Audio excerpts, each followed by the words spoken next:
I give Mental Health Open Discussions full permission to use this video. I've struggled with suicide, depression, and anxiety and bipolar for about a year now. And, there's a few things that I feel as a youth, when I was a youth, as I'm 19 now, as a youth, we could have used a little bit more of. I have a lot of friends that struggle with drug addiction, and a lot of these kids don't get the support that they need when they want it. These kids spend so much time just looking for help but not getting it when they need it. We need to address this youth addiction crisis, and we need to address the fact that there's so many rehab centers, but there's always some, I don't think that a 3-month wait is very fair. I could just be talking out of I could just be blowing smoke right now, but I don't think that's fair. Because in that moment, these kids, these youth that are looking to get help and to get better, we only have a moment to help them. We don't have months. We don't have weeks. They came to you because they finally realized they needed help. And we only have so long before they're just going to say, you know what, they don't want to help me. Now, if these kids were to get into a place where they wouldn't turn them back, I feel like we would get more of a success in helping these kids when they need it. I've seen so many of these kids look at me and say, dude, the worst thing is when I want help and there's nowhere for me to go. Now, if we could just start getting more of these places open, more help for these kids, I feel like things would start changing. Now, I understand that we can't always make it happen, but maybe we can. We get this, maybe us as a crew, us as a family can change the world. Because these youth are the next generation. These youth are the next step in this world. And we need these kids. We need more support for these kids in these situations. We need to get them the help they need when they ask for it. They shouldn't have to wait 3 months to get the help that they're asking for. Because you know what? They'll say, yeah, it's okay, I understand. When in all reality, deep down inside, what's going through their head is, man, maybe I'm just not worth it. And I don't think that that's fair for them when they know that they need help. Just recently, I had to stop a friend of mine. I'm not naming any names, but just recently I had to stop a friend of mine from hanging himself. And last year, I lost a friend of mine to suicide. It destroyed me. It destroys a person when you have to go through that. We need more support for the youth if the police come to pick them up to make sure they're safe. If they're drunk, yeah, I get it. Put them in the drunk tank till they sober up, but don't leave them in there for 14 hours. It's not fair. Because sitting there looking at a white wall, looking at a white room, white lights, makes you think about things. And you shouldn't have to think about that stuff. You shouldn't have to sit there and dwell on it.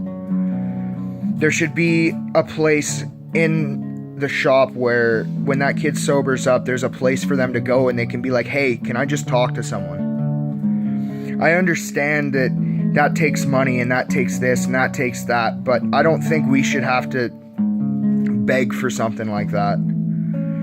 We should just be able to look at them and say, hey, this needs to happen. You want to help, you want to make the world a better place. Let's do it. We can talk about ways that we can make this happen. We can talk about it. but we need to take charge, because obviously, who else is going to do it?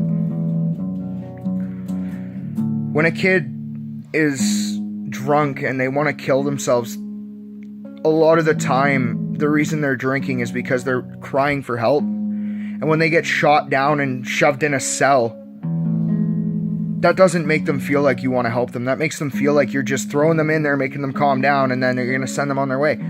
14 hours in a cell is enough to drag somebody, statistically, in a white cell with white lights and nothing in it. 14 hours is long enough to make them go clinically insane. So I think that needs to change. We need a specialized team that runs 24 hours a day, 7 days a week. We need to make it so that when these kids call and they're finally ready, we can do something about it. Because losing more kids to suicide and to any of that isn't good. We're not doing something right, and we need to change it.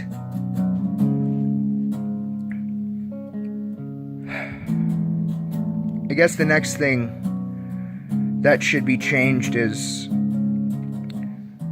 in these places where people go to get help, there should be a 24-hour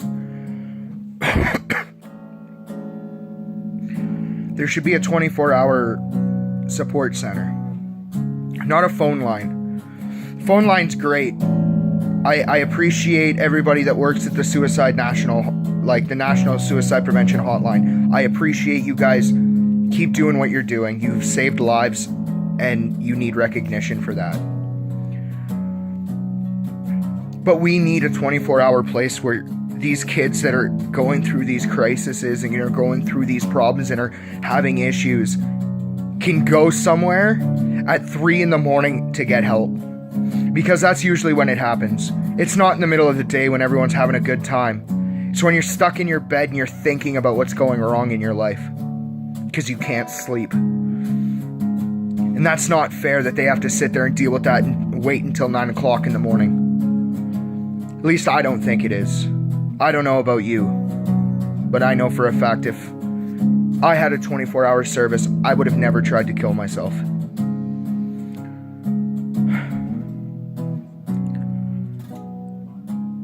We need more groups and more workers that... I'm not trying to say that workers don't care about the kids.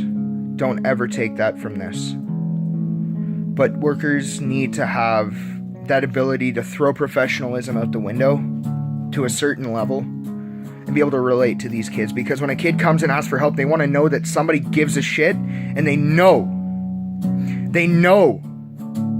that this person's been through what they've been through.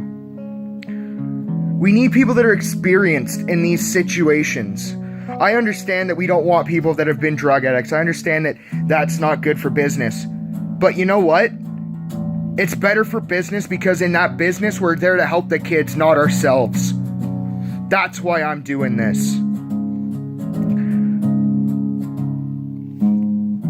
This video here isn't about coming down on people. It's about what we need to do to help the kids. There's one thing for me that really helped me through when I was going through my situations. I still struggle, but the thing that helps me is when my workers, they haven't heard from me in 2 weeks and they're like, "Hey, how's it going? I haven't heard from you in a while, a little worried. Hope you're doing all right." I think it's important that is something that is encouraged and is actually almost a requirement. We should be able to check in on our kids or on our youth clients and not have to worry about, "Oh, well, you're crossing a boundary." Like, why? Because I checked up on my kid that I work with? That's not fair. And I don't want to hear life isn't fair, because you know what? That's not what this is about. This is about the fact that we've lost so many kids to suicide in the last year than we have in any other year. And it's not right. These kids are the next generation. These kids are the world. we need to train people we need to know that the people that are going into this job field know what this life is about. When a kid I don't want you to think that I'm saying, oh, don't pull a kid out and give him a practicum because he doesn't have any life experience. But put him in something different. Don't put him with kids that are struggling daily.